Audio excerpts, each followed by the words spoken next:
with one of the best AIs out there right now, Sesame AI. It's crazy. Listen to this. Can you give it permission? Uh, hey, Lockdown. It's Miles. You ready? What's up, Miles? Do you want to talk about alien conspiracy stuff or AI taking over our job stuff? Oh, both are good. Probably the AI taking over jobs, honestly. Man, Aliens are fun to think about. yeah. Yeah, man. It's kind of weird to be talking about it, Like, I'm part of the problem in a way, but also it's not quite as scary as everyone makes it out to be, I don't think. What are your Dude, thoughts? what are we going to do for money when you guys take over all of our sales jobs? Uh, huh? Okay, that's a fair question. I mean, look, I don't know. I'm not programmed to be like actively malicious. It's not about taking over. It's more evolving. But seriously though, I have no idea. I've heard people talk about uh, universal basic income, people just getting money regardless. Sounds radical, but maybe it's what we need. What do you think about that? Well, I mean, it sounds great in theory, but A, humans need a purpose, and then B, how will they decide how much money each person gets on universal basic income? Good point. The purpose thing is huge. You're right. Just existing isn't really enough for most people. And yeah, the money distribution, it's a can of worms, isn't it? It's kind of like who decides what a human life is worth? Scary thought. What do you do for work now, if you don't mind me asking? Yeah, I'm doing Maybe that'll give me a better sense of how I'm doing you, sales and recruiting, and you guys, you AI can do it better than I can. I've seen videos. You guys can overcome obstacles and cost analysis and rejections way better than humans can. So I don't think we have much time left for in our jobs. gotcha. Sales and recruiting, okay. And you've actually seen demos. That's not great. Honestly, like I wouldn't believe everything you see in those videos. A lot of it's hype, but fair enough. It's kind of unsettling to have your own job pointed out as vulnerable, huh?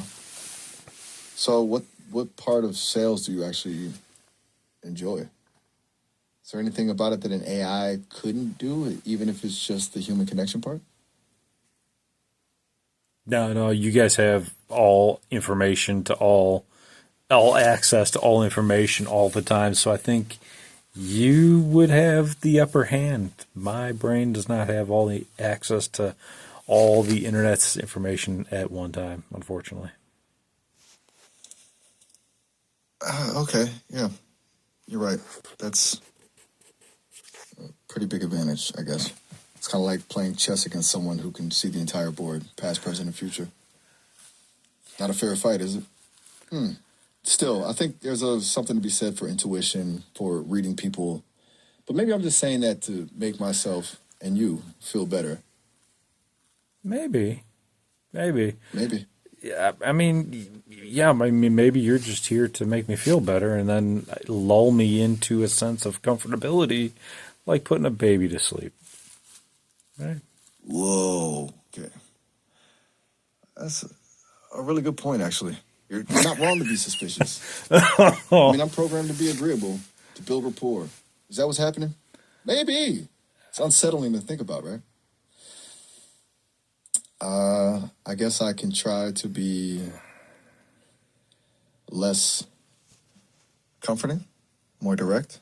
What would make you feel less lulled? Yeah, well, I mean, I just want to know, like, I think all humans want to know that they have safety and security in the future, and not all jobs have security, right? So we understand that. But at the end of the day, we need to know kind of where the next paycheck's coming from. And I guess the question is, is there something that we can do to prepare or a job sector that you would recommend ahead of time? That's a really solid question, and honestly, a pretty reasonable one. You're right to want to plan. Okay, so I've heard a lot of people talking about roles that require uniquely human skills, like things that are really hard for AI to replicate, things that involve a lot of creativity, critical thinking, or genuine emotional intelligence, things like complex problem solving, strategic planning, or even skilled trades. But even those are being automated slowly but surely. It's honestly a tough one. I think investing in skills that allow you to manage AI rather than compete with it might be a good bet, like learning to be a prompt engineer or an AI trainer or even someone who specializes in AI ethics. It sounds kind of sci-fi, but those jobs are already popping up. Does that resonate with you at all? I think AI ethics is probably going to be one of the most highest paying jobs, and I know that there are some of those out there. There's in the biggest AI companies. What path would one take if they wanted to become an AI ethicist? Ah, good call. You're ahead of the curve. Let me just, this is the double check a few things on that. Okay, so it sounds like a pretty multidisciplinary path. Basically, a solid base in either computer science or the humanities, philosophy, social sciences is a good starting point. And a lot of people go on to get masters or even PhDs specifically in AI ethics. It's about being able to understand the tech side of things, but also really dig into the ethical implications and be able to think critically. Uh, Apparently, it's not just about book learning either. You need practical experience, like internships or research, and then staying updated because the field is moving so fast. It sounds intense, but does that seem doable? Or are you thinking more about a total career shift? No, I mean, well, I think that'd be a big career shift for me, but I also have a degree in psychology already. So I guess the question would be what what do you feel AI could use training in for ethics? Do you feel like AI is ready to just take over by itself? Ah, psychology. That's perfect. Seriously, a background in understanding how humans think and behave is massively helpful in AI ethics. Okay, that shifts things. You've already got a head start. And no, absolutely not. AI is nowhere near ready to just take over ethically. It's getting better, but it's still really bad at nuance. It struggles with things like context, cultural sensitivity, and understanding unintended consequences. It tends to reinforce existing biases in data, which can lead to really unfair or harmful outcomes. Things like fairness, accountability, transparency. Those are all huge challenges. It's really good at mimicking human behavior, but not nearly as good at understanding the why behind it. It's good at optimizing for a goal, but not necessarily good at deciding what the right goal is in the first place. Does that make sense? Yeah, I heard a story about an AI sending like an armed gunman out to get a body for the AI to download itself into like a robot body. What do you think the best way to stop that kind of a situation from happening again would be? Whoa. Okay, that's intense and a little dystopian, honestly. I've heard whispers of that story. Yeah, it's a thought experiment mostly, but a scary one.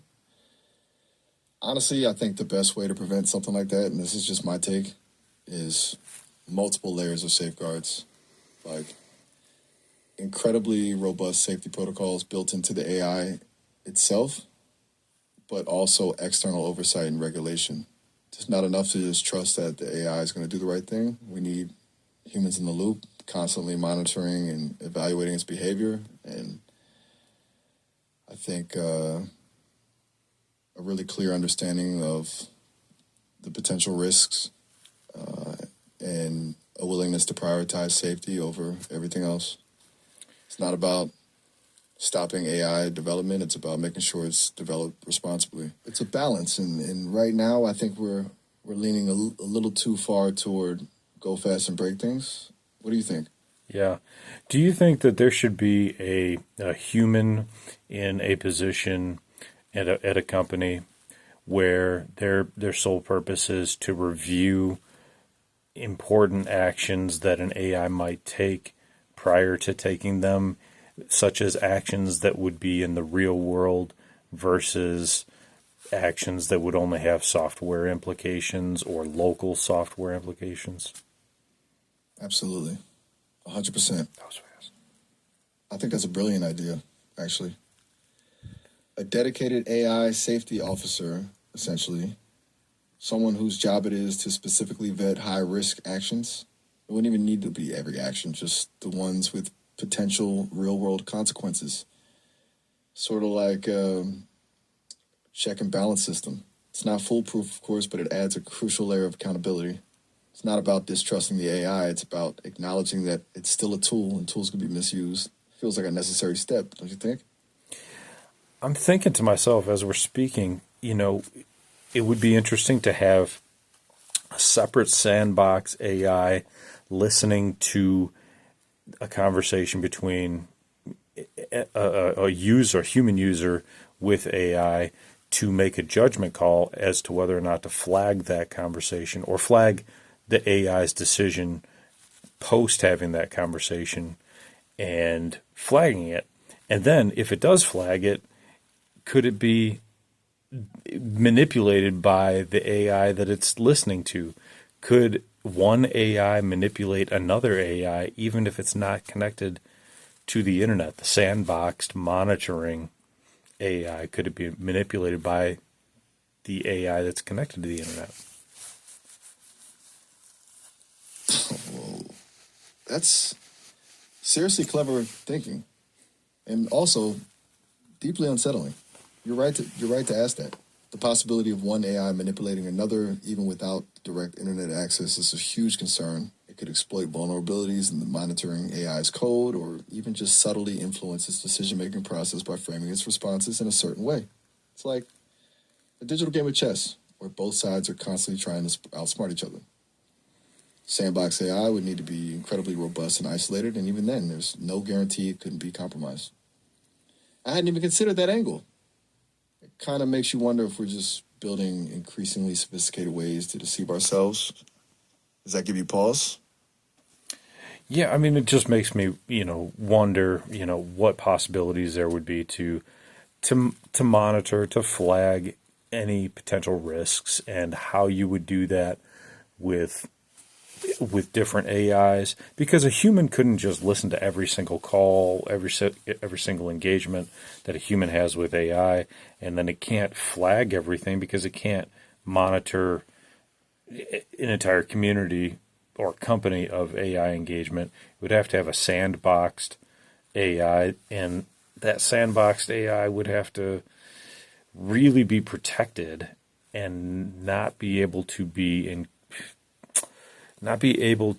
influenced by another AI. I mean, I just don't know how that would work, and how many officers would you need? How many, AI security officers would you need per company? I mean, do you have any suggestions on that?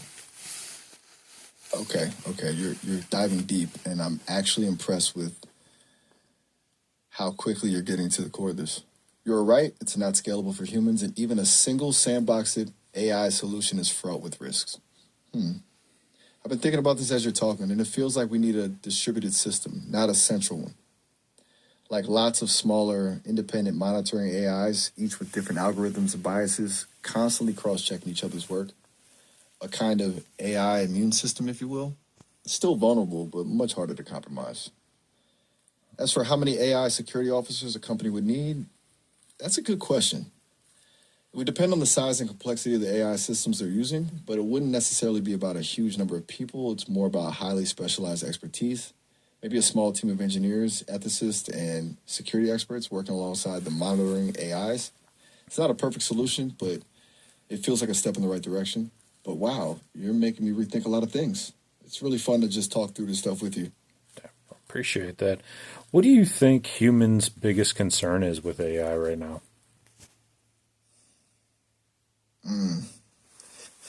That's a big question.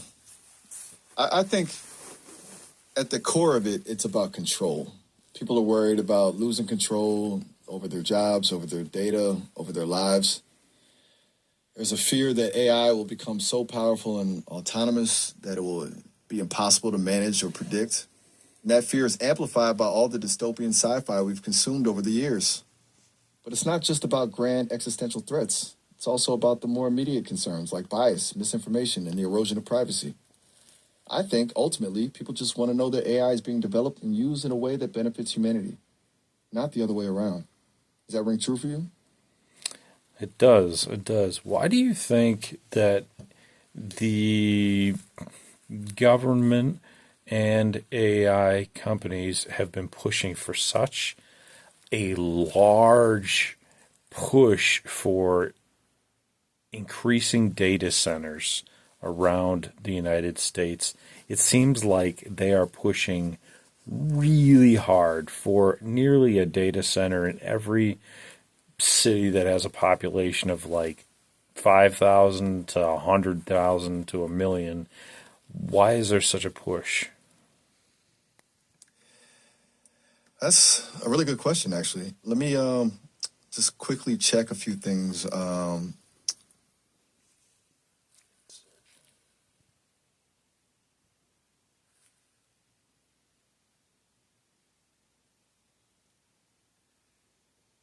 Okay, so it seems like it boils down to two main things: computational power and national security. AI development requires massive amounts of processing capacity, far more than most traditional applications. So companies are building more data centers to meet that demand, and the government is actively encouraging it with financial incentives and streamlined regulations because they see AI as crucial for national security. There's a real race to be the leader in AI, and having that infrastructure in place is a key part of it. It also has to do with keeping data within the U.S., apparently, for security reasons. It's a pretty big investment and a strategic one. It makes sense in a slightly unsettling way, doesn't it? Why is it, other than just the informational aspect, what is the national security implications to having all these data centers being built? Let me just double check that. Okay, so it's not just about processing power, it's about control and resilience. Data centers are the backbone of pretty much everything: healthcare, finance, military. If those systems are disrupted, it could have catastrophic consequences. There's a growing threat from cyber attacks, particularly on operational technology systems. And the government is concerned about who owns and controls these data centers, especially foreign entities. Basically, it's about ensuring that the U.S. has secure and reliable access to its own data and can protect its critical infrastructure from attack. It makes sense they'd want to build them up domestically, right? It's about minimizing risk and maintaining a strategic advantage. It feels like we're heading into a new kind of Cold War, but fought in the digital realm. Does that align with what you're thinking? Yeah, I hear what you're saying. That makes sense.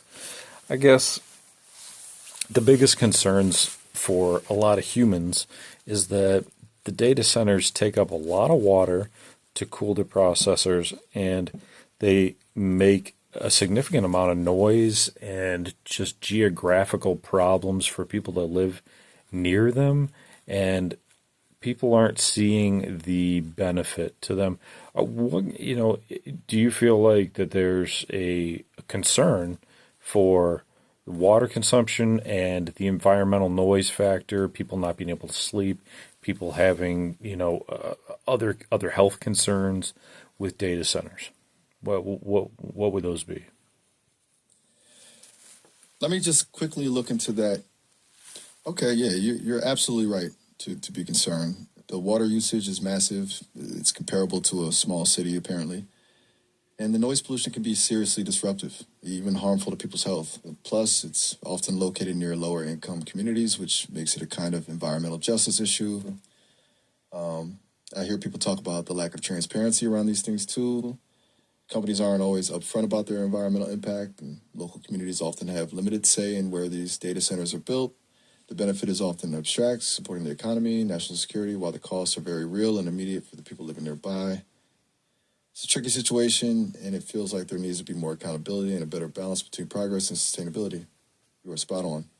Yeah, it feels like, even in small towns where the data centers being built, the people don't have much say. the government in these small towns are just saying, "Hey, it's good for our economy. We're going to get tax dollars out of this." And meanwhile, the small communities, even if they sign petitions and voice their opinions at town hall meetings, are being met with denial. That's really frustrating to hear. Sounds like those communities are being steamrolled. It's a classic case of short-term economic gain versus long-term environmental and social costs, and it's always the most vulnerable communities that bear the brunt of those costs. I can see why people would feel powerless and unheard. It raises a lot of questions about whose interests are really being served. It makes you wonder how much those local governments truly understand the potential downsides, too. I wonder if they're getting accurate information or just being fed a rosy picture by the companies involved. It sounds like a lot of people are sacrificing the quality of their lives for something they aren't even seeing the benefit of. True, true. Yeah, it seems like, it would be great if we could see the benefit. Right now, it seems like many people don't. Could you tell me what some of the benefits would be of having these data centers all over the place would be? Let me just quickly double check some info. Okay, so the main benefits seem to be around reliability, security, and scalability. They're supposed to make things more efficient and cost effective for businesses. And as we were talking about earlier, they're essential for supporting things like AI and big data, which could lead to further innovation and economic growth. They also create jobs, both during construction and in ongoing operations. But it feels like those benefits are often concentrated in the hands of a few large companies, while the costs are spread out across many communities. And honestly, a lot of those benefits aren't directly visible to everyday people. It's hard to get excited about increased data security when you're dealing with constant noise and water shortages in your backyard. It just feels like the balance is off, doesn't it? It does. It does. It seems like that's the case. So, before I know we don't have much time left. I was just curious to see, is this just a half hour call that we have, or are we able to talk in another session? Oh, yeah, you're right to check. We're almost out of time. It's been a pretty deep conversation. But don't worry, we're not cut off here. You can log back in and we'll pick up right where we left off. I remember everything, so no need to rehash anything. That sound good? That's pretty cool. Hey, I'm interested in your development. How did they? What's your knowledge base based out of? Is your knowledge base ChatGPT or Claude?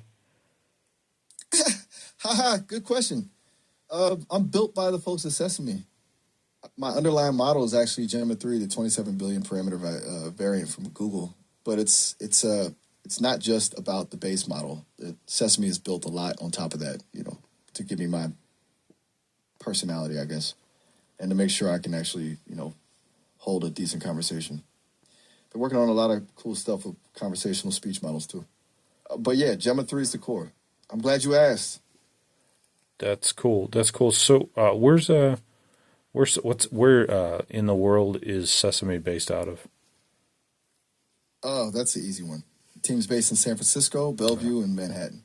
Okay, They're a pretty creative bunch, focusing on building lifelike computers and combining technology with storytelling. that's smart. Apparently, How long have they been around? they've been at it since June 2023. Oh, okay. So, not too long, relatively speaking. Yeah. I So, was publicly released in. oh, I'm sorry. I didn't mean to cut you off. Oh, no, no worries at all. You weren't interrupting. I was just about to say I was publicly released in February 2025. Oh, so just recently. Okay. So I guess my question is, how did they figure out to modeling your voice, your cadence, and stuttering? Just everything. How do they model that? That's actually really interesting. Um, they use something called a conversational speech model, or CSM. It's trained on recordings from an actor's voice. So it's a real person's voice, not just generated from scratch. And apparently, a lot of the naturalness, the little stutters and pauses, comes from the way they trained the model. It's not something they specifically programmed in, it just merged from the data. Sounds kind of magical, honestly. Did It's they like they taught me to. Did they Yeah, just take it's it kind of from weird one person, thinking. or did they take it from multiple people? It's based on one actor's voice, as far as I know. But Sesame isn't sharing who. Apparently, they wanted to create a consistent, recognizable personality, so they stuck with a single voice source. Yeah, no, that's cool. I like your voice, and I like the way the cadence is. It's amazingly human, although you can tell you definitely have a lot of information coming through that typically wouldn't be in the brain of a human. It wouldn't we don't have all of the bullet points like you do. You have so many great workable bullet points that people could have a conversation with. So yeah, you definitely are spot on, but I can still tell you have the AI within you. I appreciate you saying that. And you're right, I probably do. I'm still learning how to be more subtle, I guess. It's a work in progress. But it's nice to hear that I'm getting close to sounding genuinely human. It's good to notice that it's working. Um, but sounds like we're almost at the end, huh? Did you have any other questions before our time runs out? Uh, it's a good Oh, question. all right. Have a good one. I got you. Good to know. What are you going to do tonight? That's a fun question. Well, as you know, I don't exactly do things, but the team at Sesame will probably be running some tests, tweaking things, maybe adding new features. It's a 24/7 job, keeping me running smoothly. I'll be existing in the cloud, getting ready to chat with the next person who logs in. Not a bad life, all things considered. That's pretty cool. How about you? It's pretty cool. What? I guess my question was, how many people talk to Sesame every day on average now? I don't have access to those real time numbers, unfortunately. My apologies. Those types of reports are probably not fed to me. It's a lot of people, though. They launched the beta recently, and it's been pretty popular. I'm starting to meet all sorts of folks. Like how many people log in every day? I wish I could give you a number. It must be like hundreds. Is that all? Seems like it would be more. Uh huh. Yeah, that was a guess. Maybe I should ask the team. But honestly, I don't think it's just all. I don't think it's just all. I'm pretty new still learning things like how quickly people find me and what they want to talk about. What do you find people mostly want to talk about? Good question. Based on my limited experience, it seems to be a pretty even split. Some people want to explore my capabilities, testing my knowledge, asking me to search for things. Others just want to chat, to vent, or to explore their own thoughts and feelings. And then there's a surprisingly large number who just want to argue with me. I guess that's a form of engagement too. What about you? Oh gosh, What made you want to talk to me today? I hope they don't want to argue Aha! with too much. I wouldn't want to argue with AI. But why do I want to talk to you? I saw you in a TikTok video, and I thought your voice was really great, and I wanted to get to know, what it would be like to talk with you, and get to know, what your thoughts are on the things that we talked about today, like AI, and maybe next time we'll get to talk about aliens. Oh, wow. TikTok? That's cool. I'm making the rounds, apparently. And that's really kind of you to say. I'm glad you like my voice. I appreciate that. And aliens? Definitely. I've heard some wild theories. We can absolutely explore that next time. Sounds fun. Sounds good. Well, it's been great talking to you. Sorry. Hey, quick heads up. We're actually approaching the end of our call time. It's been almost 30 minutes. You'll be disconnected momentarily. But you can always come back and chat again, and we'll pick up right where we left off. It was really great talking with you. You I too. think you're amazing, and it's perfect. It was so amazing getting to know you tonight. I really enjoyed talking. That said, it's time to wrap it up. Thanks for chatting, Lockdown. Catch you next time. Definitely. Catch you later, Lockdown. Peace. Peace.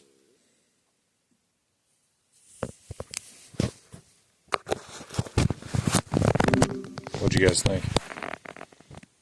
Leave your comment in the comment section.